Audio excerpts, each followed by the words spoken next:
Welcome to this week's Quick Charge. The Pharisees said of Jesus, "There's nothing we can do. Look, everyone has gone after him." That was an accurate assessment. Jesus was so attractive, so magnetic that people just gravitated to him. Several reasons for that. One, he was genuinely real.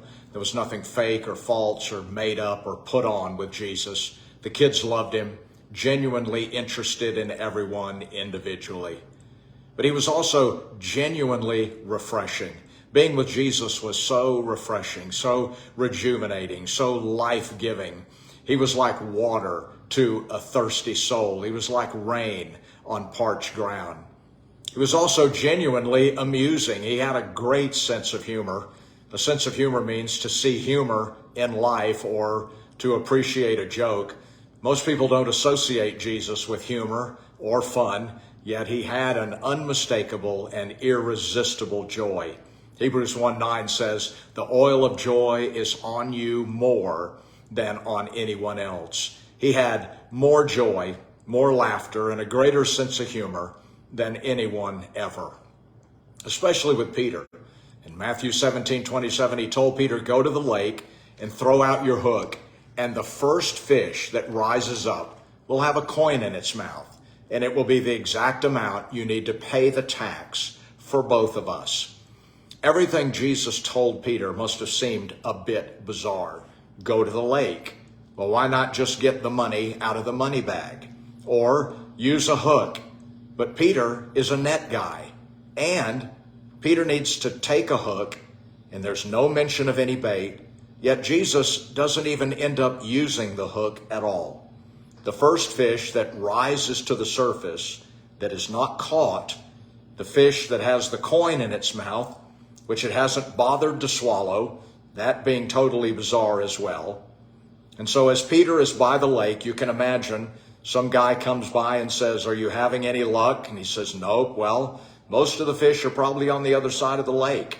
Second guy says, "Hey, why don't you try using a net instead?" The third guy, "Hey, how about trying to put some bait on your hook?" Seemed like an eternity before the fish floated to the surface.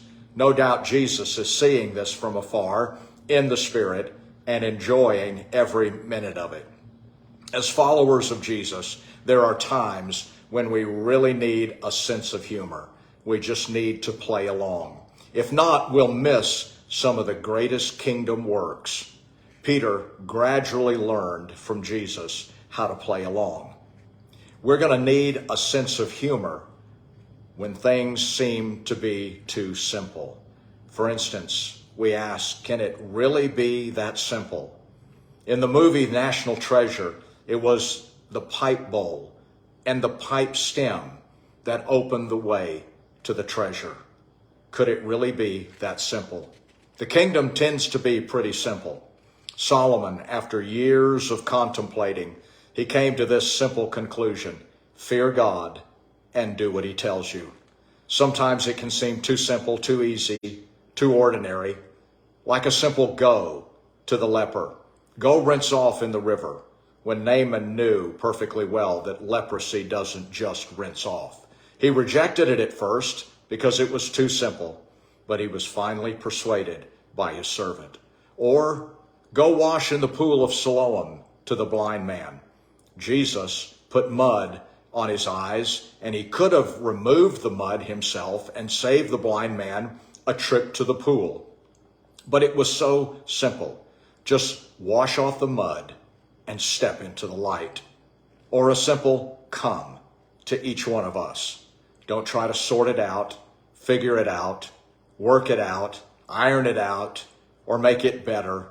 Just come to Jesus. Come and receive. Come and lay it down. Come and embrace him. Just play along. Have a sense of humor and watch what Jesus will do for you and yours.